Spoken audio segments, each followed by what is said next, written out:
નમસ્કાર વિદ્યાર્થી મિત્રો, આજે આપણે ઉદાહરણના કેટલાક દાખલા જોવાના છીએ. આપણે ઉદાહરણ 6.7 સુધી બધા દાખલા જોઈ ચૂક્યા છીએ. આજે આપણે ઉદાહરણ 6.8 જોવાના છીએ. જરા ધ્યાન રાખજો, એનસીઈઆરટી ની અંદર રકમ ચેક કરજો. બહુ સિમ્પલ ઉદાહરણ છે. શું કહ્યું છે જરા જુઓ.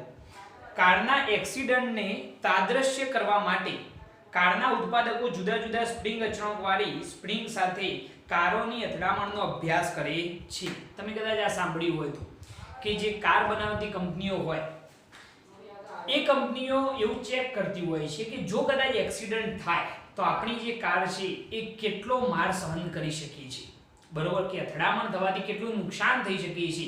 એના માટે સ્પ્રિંગ સાથે શું કરતા હોય છે, તો જે ગાડી હોય એને અથડાવતા હોય છે. એક એવું તાદ્રશ્ય વિચારો કે જેમાં 18 કિલોમીટર પ્રતિ કલાકની ઝડપથી લીસા રસ્તા પર ગતિ કરતી 1000 કિલોગ્રામ દળની કાર, કેટલી ઝડપથી ગતિ કરતી કાર છે, તો વેગ v બરાબર 18 કિલોમીટર પ્રતિ કલાકની ઝડપથી ગતિ કરતી એક કાર આપણે વિચારવાની છે. અને મીટર પ્રતિ સેકન્ડમાં કન્વર્ટ કરીએ તો આ કારનો વેગ 18 ગુણ્યા 1000 ભાગ્યા શું થઈ જાય, 3600. તો કારનો વેગ કેટલો થઈ જશે, 18 દુ 36, 2 5 10, એટલે વેગ v બરાબર કેટલો થઈ જાય, 5 મીટર પ્રતિ સેકન્ડ. થી ગતિ કરતી જે કાર છે એનું દર આપણને આપેલું છે, દર કેટલું છે, 1000 કિલોગ્રામ, બરોબર. 1000 કિલોગ્રામ દળની કાર સમક્ષિતિજ રીતે લગાડેલ 6.25 ગુણ્યા 10³ ન્યૂટન પર મીટર સ્પ્રિંગ અચળાંકવાળી સ્પ્રિંગ સાથે અથડાય છે. જે સ્પ્રિંગ છે એનો સ્પ્રિંગ અચળાંક આપણને આપેલો છે k બરાબર 6.25 ગુણ્યા 10³ ન્યૂટન પર મીટર જેટલો સ્પ્રિંગ અચળાંક ધરાવતી સ્પ્રિંગ સાથે ગાડી અથડાય છે. તો સ્પ્રિંગનું મહત્તમ સંકોચન કેટલું થશે એ આપણે શોધવાનું છે.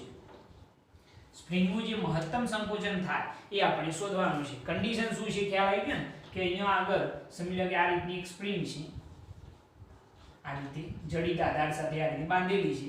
અહીંયા આગળ એક ગાડી છે આપણી, બરોબર. આ જે ગાડી છે કેટલા વેગથી ગતિ કરે છે, 18 કિલોમીટર પ્રતિ કલાક. આ જે સ્પ્રિંગ છે એનો સ્પ્રિંગ અચળાંક આપણને આપેલો છે, ગાડીનું દર પણ આપેલું છે. જ્યારે અથડામણ થાય તો આ સ્પ્રિંગનું જે મહત્તમ સંકોચન થાય એ સંકોચન xm આપણે શોધવાનું છે. તો એ કઈ રીતે શોધી શકાય જરા જુઓ. તો એ વસ્તુ શ્યોરિટી સાથે કહી શકાય કે મહત્તમ સંકોચન જો આ સ્પ્રિંગનું કરવું હોય, આ સ્પ્રિંગનું જો મહત્તમ સંકોચન કરવું હોય તો એના માટે સમગ્ર કારની જે ગતિ ઊર્જા છે એનું કન્વર્ટ શેમાં થવું જોઈએ, સ્થિતિ ઊર્જામાં. મહત્તમ સંકોચન થવા માટે સમગ્ર ગતિ ઊર્જાનું શેમાં, સ્થિતિ ઊર્જામાં કન્વર્ઝન થવું જોઈએ, એવું આપણે કહી શકીએ. તો પહેલું જ સ્ટેટમેન્ટ આપણે એવું લખીએ કે સ્પ્રિંગનું મહત્તમ સંકોચન થવા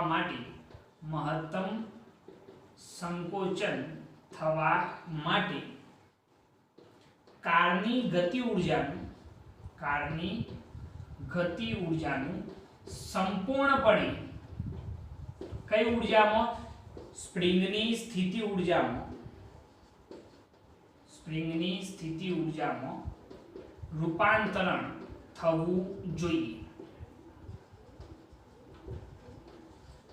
આ સ્ટેટમેન્ટનો ખ્યાલ આવે પહેલા કે જો સ્પ્રિંગનું મહત્તમ સંકોચન કરવું હોય તો મહત્તમ સંકોચન થવા માટે કારની જે ગતિ ઊર્જા છે એ ગતિ ઊર્જાનું સંપૂર્ણપણે શેમાં રૂપાંતરણ થવું જોઈએ, તો સ્થિતિ ઊર્જામાં રૂપાંતરણ થવું જોઈએ.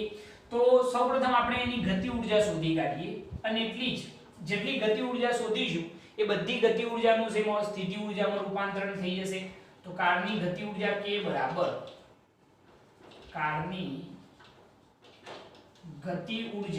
k બરાબર જો આપણે કહેવી હોય તો k બરાબર 1/2 mv².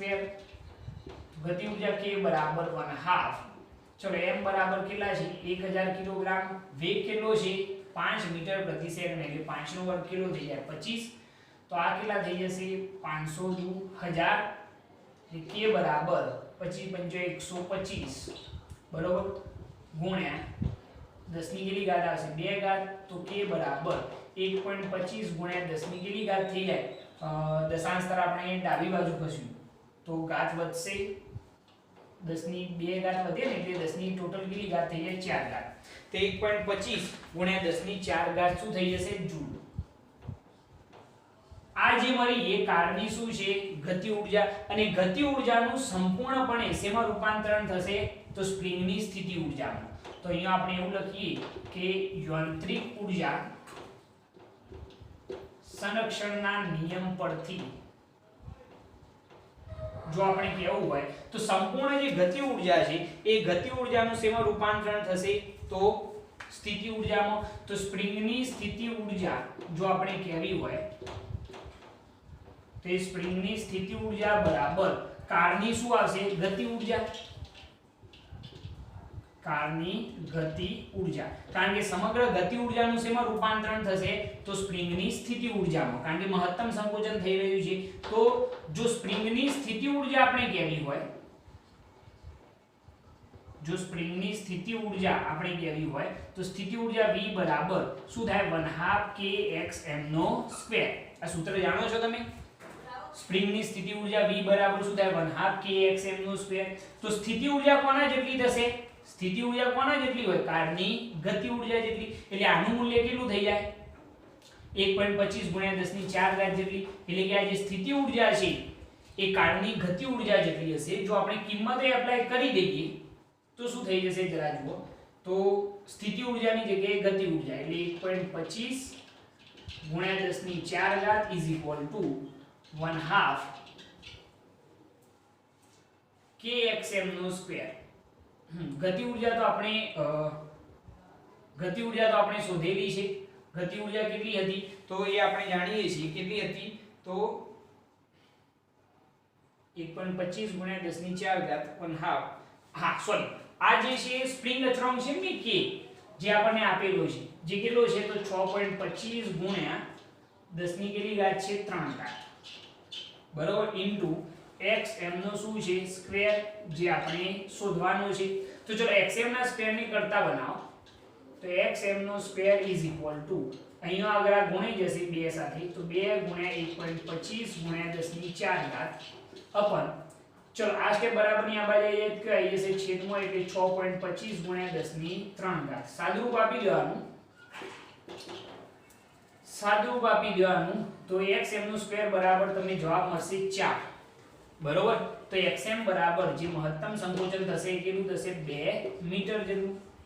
આ જે મળશે એ તમને શું મળશે મહત્તમ સંકોચન. ખ્યાલ આવી ગયો ની અંદર. તો આ એક સિમ્પલ દાખલો છે અને બહુ સમજવા જેવું. શું કહ્યું હતું આપણને કે જ્યારે ગાડી સ્પ્રિંગ સાથે અથડાય તે વખતે એનું મહત્તમ સંકોચન કેટલું થાય બરોબર છે. આપણને ગાડીનો વેગ આપેલો હતો, દર પણ આપેલું હતું, સ્પ્રિંગનો અચળાંક આ જે છે સ્પ્રિંગ અચળાંક છે ખાસ ધ્યાન રાખજો. સ્પ્રિંગનો શું છે આ બળ અચળાંક એ આપણને આપેલું છે. તો જ્યારે મહત્તમ સંકોચન થાય તો યાદ રાખો કે કાળની જે ગતિ ઊર્જા છે એનું સંપૂર્ણપણે સ્પ્રિંગની સ્થિતિ ઊર્જામાં કન્વર્ઝન થવું જોઈએ. સંપૂર્ણ જે ગતિ ઊર્જા હોય એનું કન્વર્ઝન શેમાં થઈ જાય સ્પ્રિંગની સ્થિતિ ઊર્જામાં. તો એના માટે સૌપ્રથમ કાળની ગતિ ઊર્જા આપણે શોધી. ગતિ ઊર્જા k બરાબર 1/2 mv². કારણ કે અહીંયા જોજો 2 k આવે છે. આ જે k છે સ્પ્રિંગનો બળ અચળાંક છે અને આ કાઇનેટિક એનર્જી છે. એવું હોય તો આને આપણે કાઇનેટિક એનર્જી ke નામ આપી શકો છો તમે. આને શું નામ આપો ke કાઇનેટિક એનર્જી. ઓકે, એટલે તમારે કન્ફ્યુઝન ના થાય. તો કાઇનેટિક એનર્જી ke બરાબર શું થાય 1/2 mv². તો 1/2 દળ કેટલું છે 1000, વેગ કેટલો 5 એટલે એનો વર્ગ કેટલો થઈ જાય 25. તો કાઇનેટિક એનર્જી આટલી થઈ જાય બરોબર. યાંત્રિક ઊર્જા સંરક્ષણના નિયમ પરથી શું થશે તો સમગ્ર ગતિ ઊર્જાનું શેમાં કન્વર્ઝન થાય સ્પ્રિંગની સ્થિતિ ઊર્જામાં. એટલે સ્પ્રિંગની સ્થિતિ ઊર્જા બરાબર શું લખાય કાળની ગતિ ઊર્જા. તો સ્પ્રિંગની સ્થિતિ ઊર્જાનું સૂત્ર તમે જાણો છો, આ આપણે સાબિત કરેલું છે. આ સૂત્ર V બરાબર 1/2 kxm નો સ્ક્વેર. અને આ સ્થિતિ ઊર્જા કોના જેટલી હશે તો ગતિ ઊર્જા જેટલી. કારણ કે એ ક્યાંથી આવી છે તો સમગ્ર ગતિ ઊર્જાનું શેમાં કન્વર્ઝન થયું હશે સ્થિતિ ઊર્જામાં. મેં સ્ટેટમેન્ટ અહીંયા પણ લખેલું છે. એટલે આપણે સ્થિતિ ઊર્જાની જગ્યાએ શું લખી શકીએ કાઇનેટિક એનર્જી. તો V બરાબર 1/2 kxm નો સ્ક્વેર. ધ્યાન રાખજો k જે છે એ બળ અચળાંક છે. તો આપણે કિંમત એપ્લાય કરીએ. સ્થિતિ ઊર્જાની જગ્યાએ ગતિ ઊર્જા બરોબર ઇઝ ઇક્વલ ટુ 1/2 k બરાબર બળ અચળાંક કેટલો છે 6.25 ગુણ્યા 10 ની 3 ઘાત ઇન્ટુ xm નો સ્ક્વેર xm નો સ્ક્વેર આપણે શોધવાનો છે તો એને કરતા બનાવો સાદુરૂપ આપી દો બહુ સિમ્પલ છે તો xm નો સ્ક્વેર બરાબર તમને જવાબ મળશે 4 બરોબર તો xm બરાબર કેટલા મળી જશે 2 મીટર જે સ્પ્રિંગ નું મહત્તમ સંકોચન થયું કહેવાશે ઓકે સિમ્પલ દાખલો થઈ ગયો નોટ કરી લો મોસ્ટ આઈએમપી દાખલો છે આ મોસ્ટ આઈએમપી ઓકે હવે આપણે જોઈએ ઉદાહરણ 6.9 એની અંદર શું કહ્યું છે રકમ ચેક કરજો કે ઘર્ષણના અચળાંક μ બરાબર 0.5 ના મૂલ્ય માટે ઉદાહરણ 6.8 ધ્યાનમાં લો અને સ્પ્રિંગનું મહત્તમ સંકોચન ગણો હવે આપણને કન્ડિશનો ઉદાહરણ 6.8 ની જ આપેલી છે ખાલી હવે જે ઘર્ષણનો અચળાંક છે μ k ગતિક ઘર્ષણાંક એ આપણને આપેલો છે 0.5 તો એ સ્થિતિની અંદર સ્પ્રિંગનું મહત્તમ સંકોચન કેટલું થાય તો જુઓ 6.8 ની અંદર આ વેલ્યુએશનો તો હતી જ જે કાર છે કેટલા વેગથી ગતિ કરે છે 18 કિલોમીટર પ્રતિ કલાક જેને મેં મીટર પ્રતિ સેકન્ડમાં કન્વર્ટ કરી છે કારનો દર આપણને આપેલું હતું સ્પ્રિંગનો બળ અચળાંક પણ આપેલો હતો હવે ખાલી એક જ વસ્તુ આવી કે આ જે કાર છે જ્યારે ગતિ કરતી હોય ત્યારે એનો ગતિક ઘર્ષણાંક જે ગતિની વિરુદ્ધ દિશામાં હશે અને જે ગતિક ઘર્ષણ બળ લાગે છે એને આપણે શું કહીએ છીએ Fk અને Fk બરાબર આપણે શું લખીએ છીએ μk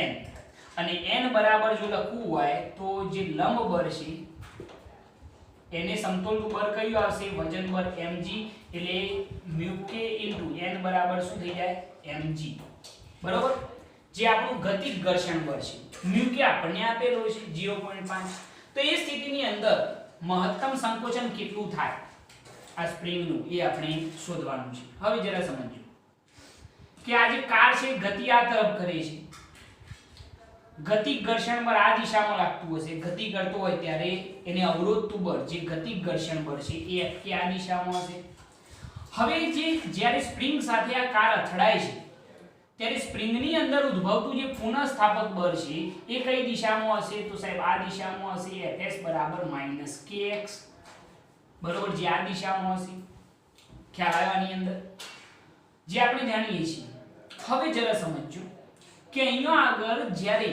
આ કાર ગતિ કરતી હોય છે તો એ વખતે શરૂઆતમાં ગતિમાં છે જ્યારે સ્પ્રિંગનું મહત્તમ સંકોચન કરી જ્યારે અથડાય ત્યારે જ્યારે મહત્તમ સંકોચન થાય તો મહત્તમ સંકોચન વખતે એનો વેગ ક્ષણવાર માટે કેવો હશે સ્થિર હશે શરૂઆતમાં વેગ v હશે આટલો પરંતુ જ્યારે મહત્તમ સંકોચન થાય તો એ વખતે એક ક્ષણવાર માટે શું થાય છે સ્થિર થાય છે તો એનો અંતિમ વેગ કેટલો થઈ જાય 0 તો એના ઉપરથી આપણે કાર્ય ઊર્જા પ્રમેય પરથી જો કેવું હોય કાર્ય ઊર્જા પ્રમેય પરથી તમે જાણો છો ડેલ્ટા k બરાબર w અથવા તો w બરાબર શું લખાય ડેલ્ટા k તો કાર્ય w બરાબર ડેલ્ટા k બરાબર અંતિમ ગતિ ઊર્જા માઈનસ પ્રારંભિક ગતિ ઊર્જા તો કાર્ય w બરાબર અંતિમ ગતિ ઊર્જા કેટલી થાય મેં તમને કહ્યું કે જ્યારે સ્પ્રિંગનું મહત્તમ સંકોચન થાય તે વખતે વેગ 0 હોય તો અંતિમ ગતિ ઊર્જા 0 માઈનસ પ્રારંભિક ગતિ ઊર્જા કેટલી થશે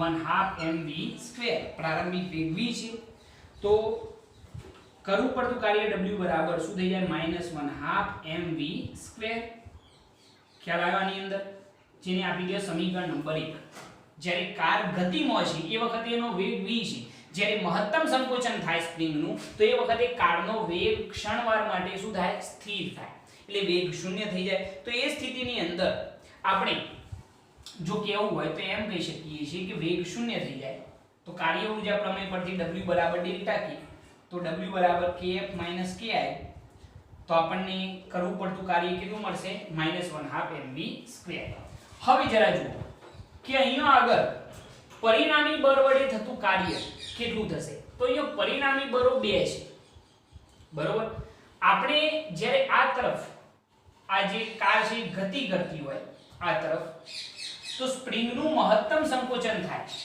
તો એ વખતે કરવું પડતું કાર્ય સ્પ્રિંગનું મહત્તમ સંકોચન કરવા માટે કરવું પડતું કાર્ય કેટલું થાય એની સ્થિતિ ઊર્જા જેટલું -1/2 kxm નો સ્ક્વેર જેટલું થાય બરોબર અને બીજું આવી છે ઘર્ષણ બળના લીધે થતું કાર્ય અને એ ઘર્ષણ બળના લીધે થતું કાર્ય આપણે શું લખીશું બળ કેટલું Fk અને સંકોચન જે થાય એ કેટલું કહેવાશે xm તો અહીંયા આપણે લખીએ કે પરિણામી બળ વડે થતું કાર્ય આ સ્ટેપ જરા સમજજો પરિણામી બળ વડે થતું કાર્ય W બરાબર સ્પ્રિંગનું જ્યારે કાર અથડાઈ ત્યારે મહત્તમ સંકોચન થયું તો સ્પ્રિંગમાં જે મહત્તમ સંકોચન થયું એના લીધે થતું કાર્ય એની સ્થિતિ ઊર્જા જેટલું કેટલું થાય 1/2 kxm નો સ્ક્વેર -1/2 kxm નો સ્ક્વેર અને બીજું જે કાર્ય છે એ એની બિલકુલ કઈ દિશામાં છે વિરુદ્ધ દિશામાં બરોબર ગતિ આ તરફ થઈ રહી છે સંકોચન આ તરફ તો સ્પ્રિંગમાં થતું કાર્ય કેટલું આવે -1/2 kxm નો સ્ક્વેર જેની અંદર ઋણ ચિહ્ન જ આવશે વાસ્તવમાં આપણે ધન દિશા આ તરફ વિચારેલી છે જ્યારે સ્પ્રિંગનું મહત્તમ સંકોચન થયું તો એ વખતે થતું કાર્ય -1/2 kxm નો સ્ક્વેર માઈનસ અહીંયા આગળ જે ઘર્ષણ બળના લીધે થતું કાર્ય છે એ કેટલું આવશે તો Fk ઇન્ટુ શું આવે છે xm બરોબર છે આટલું કાર્ય થશે તો પરિણામી બળ વડે થતું કાર્ય આ કોની અંદર થતું કાર્ય છે સ્પ્રિંગની અંદર થતું કાર્ય સ્પ્રિંગને xm જેટલું દબાવવા માટે થતું કાર્ય છે અને આ જે છે એ ઘર્ષણ બળના લીધે થતું કાર્ય છે અહીંયા લખી કાઢજો કે સ્પ્રિંગમાં થતું કાર્ય સ્પ્રિંગને xm જેટલું સ્થાનાંતરિત કરાવવા માટે કરવું પડતું કાર્ય છે -1/2 kxm નો સ્ક્વેર અને આ જે કાર્ય છે એ કોના લીધે તો ગતિક ઘર્ષણ બળ ને લીધે થતું કાર્ય છે બરોબર જે પેલા કરતો બિલકુલ વિરુદ્ધ દિશામાં હોય એટલા માટે -fk શું થયું xm બરોબર ઓકે હવે જરા જુઓ કે આપણે પરિણામી બળ વડે થતું કાર્ય લખવું હોય તો -1/2 kxm નો સ્ક્વેર માઈનસ fk બરાબર શું લખાય તો મેં કહેલું છે μk શું લખાશે mg શું થઈ જાય xm આટલું થઈ જશે તો પરિણામી બળ વડે થતું કાર્ય W બરાબર -1/2 kxm નો સ્ક્વેર માઈનસ μ mg શું થાય xm આ જે મળ્યું એને આપી દો સમીકરણ નંબર 2 બરોબર આ બે વસ્તુ ખાસ ધ્યાન રાખવાની કે આ સ્પ્રિંગ વડે થતું કાર્ય સ્પ્રિંગ દબાય છે આ દિશામાં તો સ્પ્રિંગમાં થતું કાર્ય -1/2 kxm નો સ્ક્વેર અને આ જે ઘર્ષણ બળના લીધે થતું કાર્ય છે એનાથી બિલકુલ વિરુદ્ધ દિશામાં તો -fk શું થાય xm fk બરાબર μk શું થાય mg જે અહીંયા મેં સમજાવેલું છે ઇન્ટુ સ્થાનાંતર કેટલું xm તો આ પરિણામી બળ વડે થતું કાર્ય થઈ ગયું હવે એનાથી આગળ આપણે શું સમજીશું જુઓ કે સમીકરણ 1 અને 2 ને સરખાવતો ચલો કારણ કે બંને કાર્યના સૂત્રો થયા જો સમીકરણ 1 અને 2 બંનેની સરખામણી કરીએ તો -1/2 mv² આ તરફ શું આવશે -1/2 kxm નો સ્ક્વેર માઈનસ μk mg શું થાય xm ખ્યાલ આવી ગયો આની અંદર μk mg xm આટલી વસ્તુ ખ્યાલ આવશે ઓકે હવે જુઓ આ ત્રણ પદો છે હવે ત્રણેયની અંદરથી આપણે 1/2 દૂર કરીએ હવે 1/2 દૂર કરીએ સાહેબ અહીંયા 1/2 છે અહીંયા છે પણ અહીંયા કયો છે ના હોય છતોય આપણે 1/2 દૂર કરવા હોય તો બે વડે એને ગુણવા પડશે તો આપણે એમ કહીએ કે દરેક પદમાંથી શું કરીએ 1/2 દૂર કરતો ચલો 1/2 દૂર કરો અહીંયાથી હાલ નથી કરવા પછી કરીએ 1/2 mv² -1/2 kxm નો સ્ક્વેર માઈનસ અહીંયાથી 1/2 દૂર કરીએ તો બે વડે ગુણવા પણ પડશે કારણ કે છેદમાં બે છે જ નહીં તો બે વડે ગુણી કાઢીએ μk mg શું થઈ જાય xm હવે ત્રણેય પદોમાંથી 1/2 દૂર જો 1/2 ગયા અહીંયાથી પણ ગયા અને અહીંયાથી પણ ગયા હવે જે વધ્યું છે એ આપણે લખી દેવાનું તો -mv² kxm નો સ્ક્વેર માઈનસ અહીંયા શું વધ્યું 2 μk mg શું આવશે xm આવું એક સૂત્ર આપણને મળશે હવે બીજું કંઈ નથી કરવાનું જસ્ટ ખાલી તમારે આ માઈનસ પદ જે છે આપણને નડવાનું છે તો એના માટે શું કરીશું કંઈ નહીં ભાઈ આ બંનેમાંથી માઈનસ કોમન લઈ લો બંને બાજુની માઈનસ નિશાની દૂર કરી દો પ્રોબ્લેમ સોલ્વ તો શું થઈ જાય જુઓ -mv² ઇઝ ઇક્વલ ટુ અહીંયાથી માઈનસ કોમન તો શું થઈ જાય kxm નો સ્ક્વેર પ્લસ 2μk mg શું થઈ જવાનું xm થઈ જશે બંને બાજુથી માઈનસ નિશાની દૂર થઈ ગઈ પ્રોબ્લેમ સોલ્વ હવે જુઓ હવે દરેકની અંદર આપણે કિંમત એપ્લાય કરી દઈશું તો શું થઈ જશે જુઓ તમને દરેક વસ્તુ આપેલી છે જસ્ટ ખાલી તમારે એપ્લાય કરવાની છે તો દર કેટલું છે જે કાળનું દર છે જે તમને દેખાઈ રહ્યું છે કેટલું છે 10³ એટલે કે 1000 કિલોગ્રામ v નો સ્ક્વેર એટલે કે 5 નો વર્ગ કેટલો થશે 25 ઇઝ ઇક્વલ ટુ k બરાબર કેટલા છે તો 6.25 * 10³ ઇન્ટુ xm નો સ્ક્વેર પ્લસ ચલો 2 ઇન્ટુ μk બરાબર કેટલા 0.5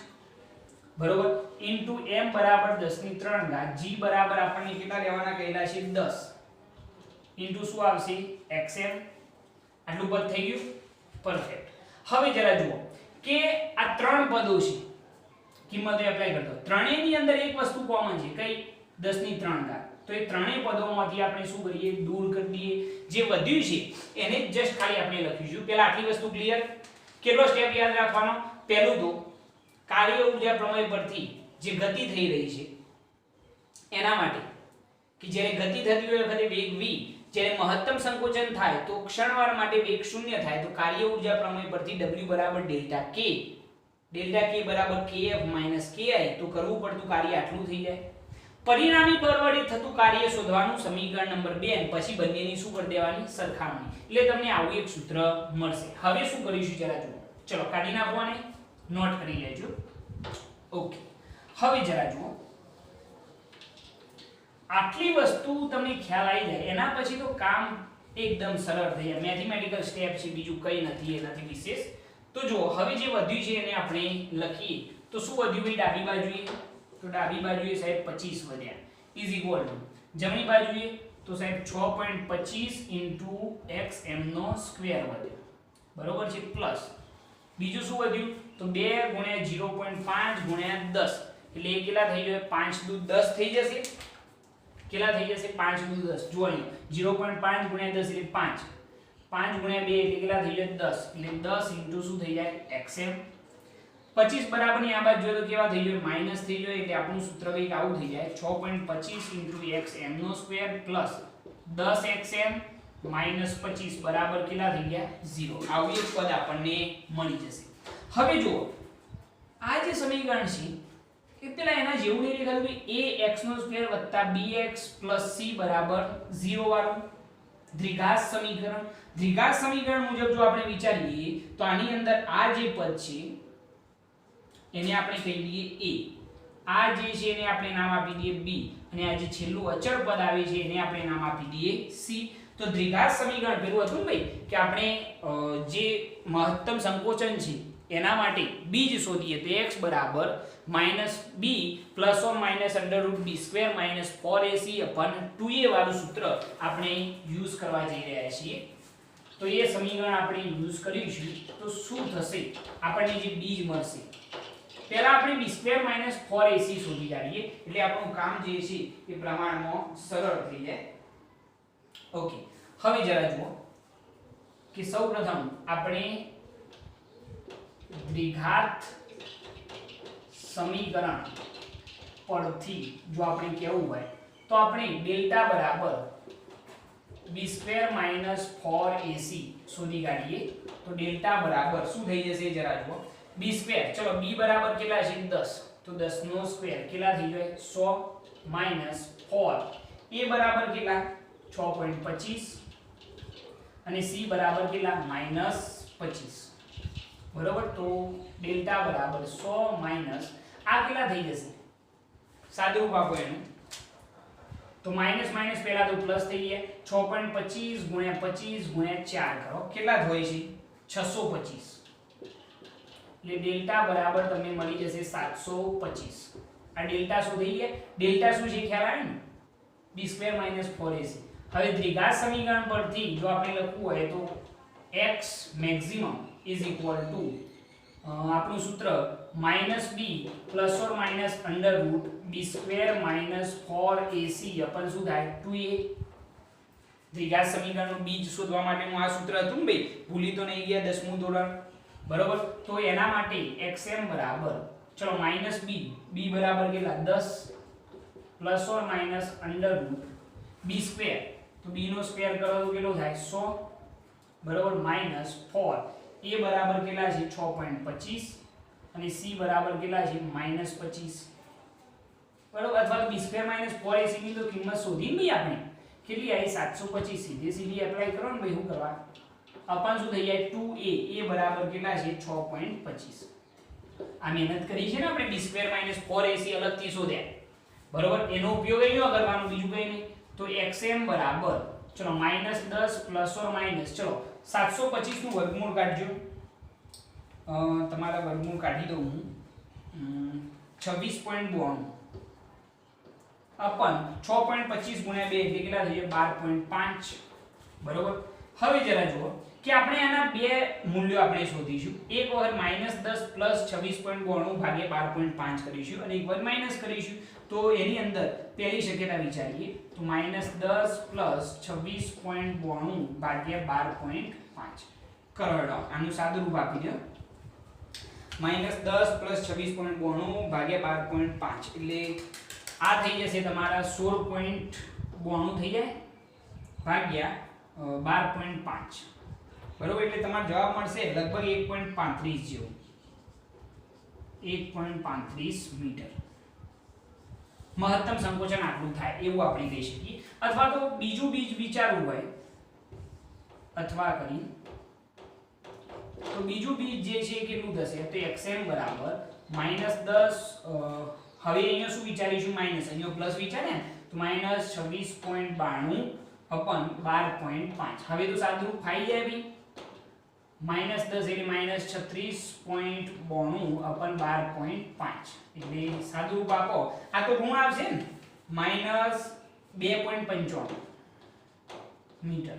હવે સંકોચન જે છે ઋણ કદાપી શક્ય નથી, આ શક્ય નથી, એટલે સાચો જવાબ કયો થશે, તો xm બરાબર 1.35 મીટર જવાબ સાચો થશે, બરોબર છે? કે મહત્તમ સંકોચન જે છે આ સ્પ્રિંગનું એ કેટલું થશે, 1.35 મીટર જેટલું થશે. આ તો તમને ઈઝીલી ફાવે. તમારે કદાચ આ ના શોધવું હોય તો એના માટે સીધે સીધું અહીંયા કિંમત એપ્લાય કરશો તો પણ ચાલશે, પરંતુ આ દ્વિઘાત સમીકરણના બીજ શોધવા માટેનું સૂત્ર તમને યાદ હોવું જોઈએ, તો જ કામ થાય, નહીં તો નહીં થાય, બરોબર? એના આવા દાખલા પૂછાય છે, પ્રમાણમાં સરળ હોય છે, નોટ કરી લો, આને નોટ કરી લો. ઓકે, હવે આપણે જોઈએ ઉદાહરણ 6.10. એની અંદર શું કર્યું છે જરા જુઓ. એની અંદર આપણે કોષ્ટક 6.3 નો યુઝ કરવાનો છે. એની અંદર જોજો કે તમને દરેકની જે ગતિ ઊર્જા અથવા તો ઊર્જાના મૂલ્યો તમને આપેલા છે. પહેલો ક્વેશ્ચન કે ડીએનએ માં રહેલા એક બંધને તોડવા માટે જરૂરી ઊર્જાને ઇલેક્ટ્રોન વોલ્ટમાં ફેરવો. તો તમે કોષ્ટક 6.3 જોશો ને તો એની અંદર તમને ખ્યાલ આવશે કે ડીએનએ ને તોડવા માટે જરૂરી ઊર્જા જે છે એ જરૂરી ઊર્જા ચેક કરો કેટલી છે, 10 - 20 જૂલ.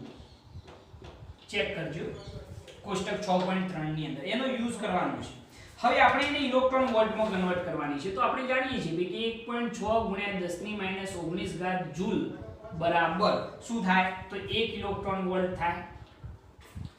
1.6 × 10 - 19 જૂલ બરાબર કેટલા, 1 ઇલેક્ટ્રોન વોલ્ટ. માટે અહીંયા કેટલા જૂલ છે ઊર્જા, તો 10 - 20 જૂલ બરાબર કેટલા ઇલેક્ટ્રોન વોલ્ટ. તો આપણે ઇલેક્ટ્રોન વોલ્ટમાં જવાબ શોધી કાઢીએ તો 10 - 20 ગુણ્યા 1 ભાગ્યા 1.6 ગુણ્યા 10 - 19.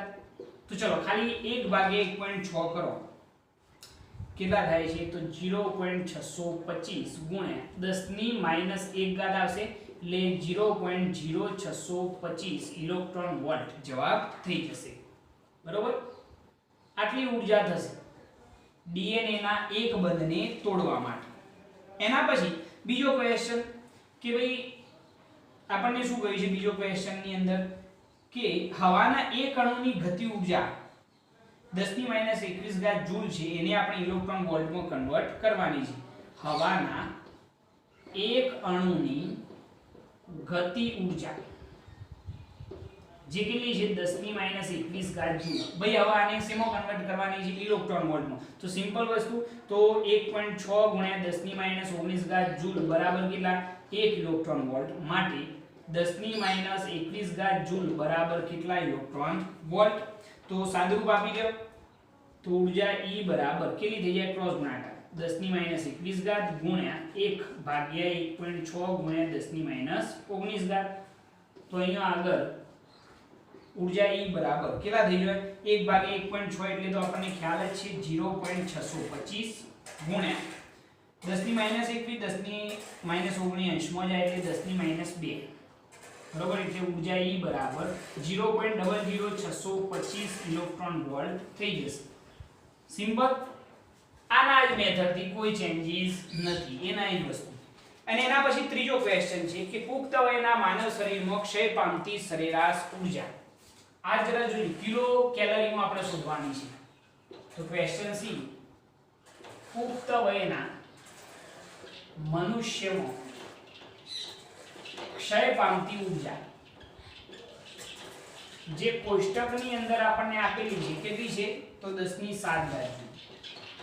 એને આપણે કિલો કેલરીમાં શોધવાની છે. તો એના માટે આપણે શું કરીશું જો કે 4.2 ગુણ્યા 10 ની 3 ઘાત જૂલ બરાબર 1 કિલો કેલરી થાય. કેટલી ભાઈ 4.2 ગુણ્યા 10 ની 3 ઘાત જૂલ બરાબર 1 કિલો કેલરી. માટે 10 ની 7 ઘાત જૂલ બરાબર કેટલા કિલો કેલરી. તે ઊર્જા E બરાબર 10 ની 7 ગુણ્યા 1 ભાગ્યા 4.2 ગુણ્યા 10 ની 3 ઘાત. કરો ભાગાકાર 1 ભાગ્યા 4.2 તો કેટલા થશે 0.83 ગુણ્યા ઘાત કેટલી થઈ જશે આ અંશમાં જશે એટલે માઈનસ થઈ જાય એટલે 10 ની 4 ઘાત. બરોબર. એટલે ઊર્જા E બરાબર લગભગ 2380 કિલો કેલરી થાય. એટલે લગભગ E બરાબર આપણે કેવી હોય તો 2400 કહી દઈએ ને 2400 કિલો કેલરી. આ અસર જ મૂલ્ય હોય હવે પુખ્ત વયના મનુષ્યની અંદર ક્ષય પામતી ઊર્જા. તો આ થઈ ગયો 6.10 સિમ્પલ દાખલો ભાઈ. જસ્ટ ખાલી કન્વર્ઝન છે, ઈઝીલી ભાઈ જાય. નોટ કરી લો આને, નોટ કરી લો. ઓકે, હવે આપણે જોઈએ ઉદાહરણ 6.11. એની અંદર શું કહે છે જરા જુઓ. બહુ સરસ દાખલો આપણે 2 માર્ક્સમાં કે મહત્તમ 1800 કિલોગ્રામ લિફ્ટ પ્લસ મુસાફરોનું દર છે. આ મહત્તમ 1800 કિલોગ્રામ નું દર સહન કરી શકે એવી એક લિફ્ટ 2 મીટર પ્રતિ સેકન્ડની અચળ ઝડપથી ઉપર તરફ જઈ રહી છે. વિરુદ્ધ દિશામાં લાગતું ગતિનું ઘર્ષણ બળ 4000 ન્યૂટન છે. તો મોટર વડે લિફ્ટને પૂરો પાડેલ લઘુત્તમ પાવર વોટ અને હોર્સ પાવરમાં ગણો એવું આપણે શોધવાનું છે. તો આના માટે એક કન્ડિશન વિચારીએ. જો સમજી લો કે એક લિફ્ટ વિચારીએ. અહીંયા આગળ આ રીતની એક લિફ્ટ છે, જોઈ છે ને ભાઈ લિફ્ટ તો બરોબર. એની અંદર મુસાફરો પણ છે, ઘણા બધા મુસાફરો આની અંદર બેઠેલા છે.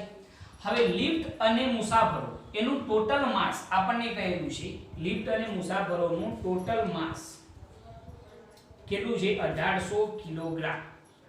બરોબર. આની અંદર લિફ્ટ અને મુસાફરો બંને આવી જશે, એ ધ્યાન રાખજો. લિફ્ટનું દર વત્તા મુસાફરોનું દર. ઓકે. હવે શું કહ્યું છે જો સહન કરી શકે એવી એક લિફ્ટ 2 મીટર પ્રતિ સેકન્ડની અચળ ઝડપથી ઉપર જઈ રહી છે. આ જે લિફ્ટ છે એ v જેટલા વેગથી ઉપર જઈ રહી છે અને વેગ v બરાબર કેટલો છે 2 મીટર પ્રતિ સેકન્ડની અચળ ઝડપથી ઉપર જઈ રહી છે. વિરુદ્ધ દિશામાં લાગતું ગતિ ઘર્ષણ બળ 4000 ન્યૂટન છે. જ્યારે લિફ્ટ ઉપર તરફ જતી હોય તો એ વખતે જે ગતિ ઘર્ષણ બળ લાગે છે Fk, એ તો લાગે ને પટ્ટાના લીધે લાગતું હોય. ગતિની વિરુદ્ધ દિશામાં ગતિ ઘર્ષણ બળ કેટલું છે Fk બરાબર 4000 ન્યૂટન જેટલું છે એવું આપણને કહેલું છે.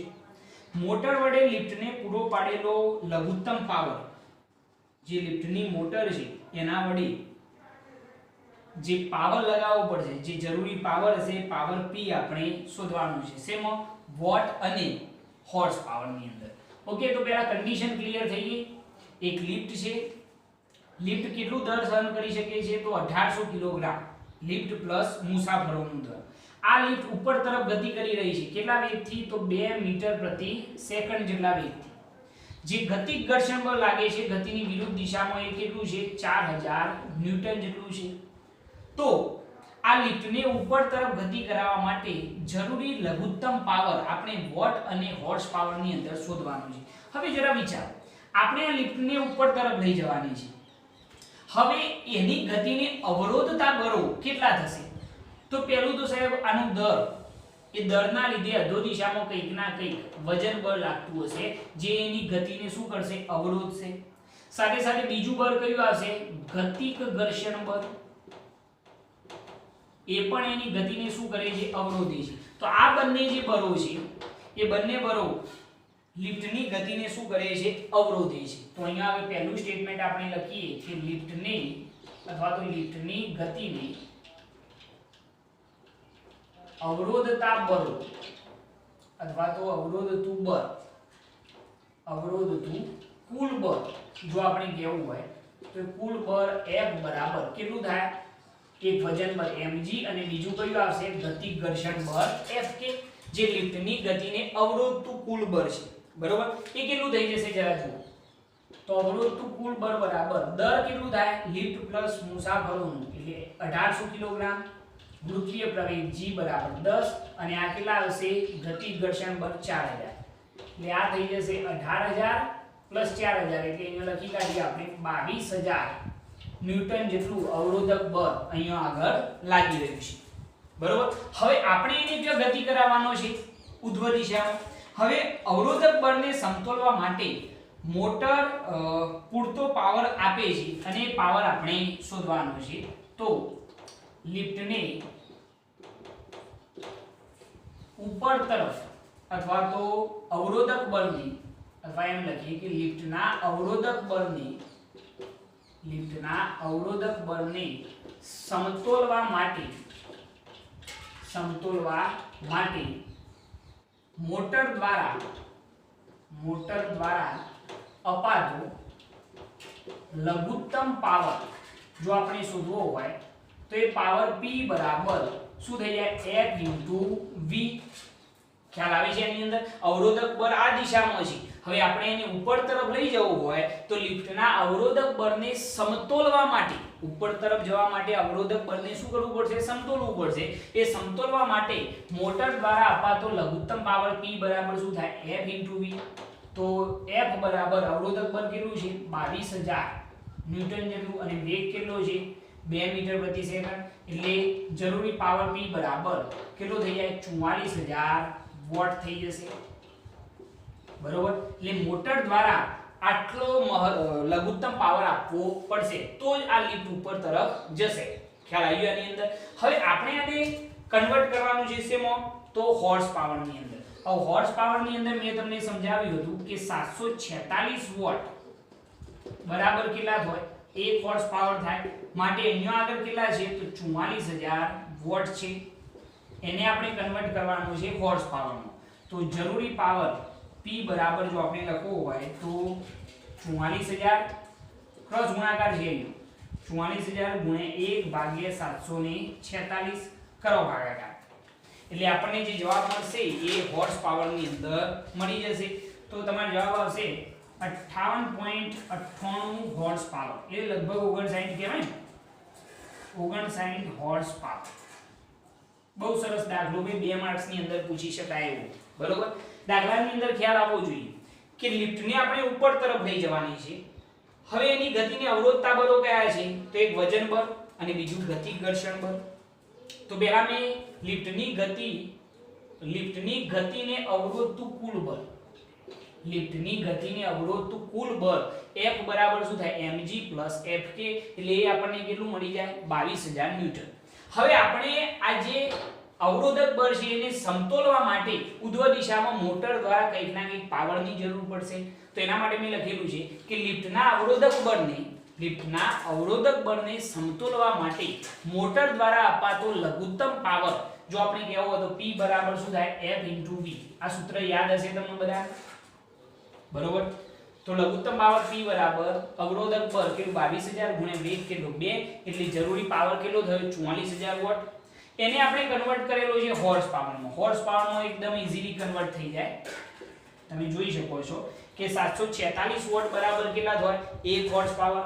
તો 44000 વોટ બરાબર કેટલા હોર્સ પાવર? ક્રોસ ગુણાકાર તો લગભગ 59 હોર્સ પાવર જેટલો લઘુત્તમ પાવર મોટર દ્વારા અપાતો હશે તો જ આ જે લિફ્ટ છે એ ઉપર તરફ ગતિ કરી શકે, નહીં તો એ ગતિ કરી શકવાની નથી. ક્લિયર છે આટલી વસ્તુ? આ ઉદાહરણ 6.11 છે. 2 માર્ક્સ ની અંદર બહુ સરસ ઉદાહરણ કહી શકાય, નોટ કરી લેવાની.